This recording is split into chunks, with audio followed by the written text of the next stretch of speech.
இது ஒரு சிறிய சிறுவனின் கதை. அப்பா, என் வாழ்க்கையின் மதிப்பு என்ன? மகனே, இந்த கல்லை சந்தைக்கு எடுத்துச் செல். அமைதியாக உட்காரு. யாராவது இதன் விலை என்ன என்று கேட்டால் எதுவும் சொல்லாதே. வெறும் 2 விரல்களை மட்டும் காட்டு. அந்த சிறுவன் தந்தையின் வார்த்தைகளைப் பின்பற்றி சந்தைக்கு சென்றான். பையா, இந்த கல் எவ்வளவு? அந்த சிறுவன் எதுவும் பேசாமல் 2 விரல்களை காட்டினான். 2 ரூபாயா? நான் வாங்கிக்கிறேன். திகைத்துவிட்ட சிறுவன் கல்லை கொடுக்காமல் தந்தையிடம் திரும்பிச் சென்று நடந்ததைச் சொன்னான். அவனது தந்தை சிரித்துவிட்டு கூறினார், இப்போது இந்தக் கல்லை ஒரு நகைக்கடைக்கு கொண்டு செல். சிறுவன் நகைக்கடைக்குச் சென்றான். நகைக்கடையின் உரிமையாளர் கல்லை பார்த்தவுடன் ஆச்சரியமடைந்து கேட்டார், இந்தக் கல்லின் விலை என்ன? சிறுவன் மறுபடியும் 2 விரல்களை காட்டினான். 200 ரூபாயா? சரி, நான் இதை வாங்குகிறேன். அதற்கும் ஆச்சரியமடைந்த சிறுவன் மீண்டும் தந்தையிடம் சென்றான்.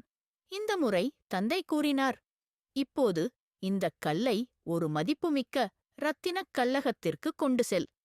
அங்கு சென்ற சிறுவனை ஒரு பணக்கார வணிகர் பார்த்தார். இந்தக் கல்லின் விலை எவ்வளவு? சிறுவன் மாற்றமின்றி 2 விரல்களை காட்டினான். 2000 ரூபாயா? சரி, நான் 5000 கொடுப்பேன். அந்தக் கல்லை எனக்குக் கொடு. மிகவும் ஆச்சரியப்பட்ட சிறுவன் தந்தையிடம் சென்று இது அனைத்தையும் கூறினான்.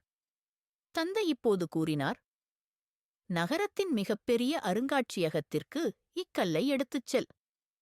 அங்கு மியூசியம் மேலாளர் அந்தக் கல்லைக் கண்டு அதிர்ச்சியடைந்தார். இதை எங்கே இருந்து எடுத்தாய்? இது எவ்வளவு? சிறுவன் மறுபடியும் மாற்றமின்றி 2 விரல்களை காட்டினான். 2,00,000 ரூபாயா? இது அதைவிட அதிக மதிப்புடையது. நான் வாங்குகிறேன். திகைத்துவிட்ட சிறுவன் தந்தையிடம் சென்று கேட்டான், அப்பா, ஏன் இந்த கல்லின் விலை இடமெடுப்பதைப் பொறுத்தே மாறுகிறது?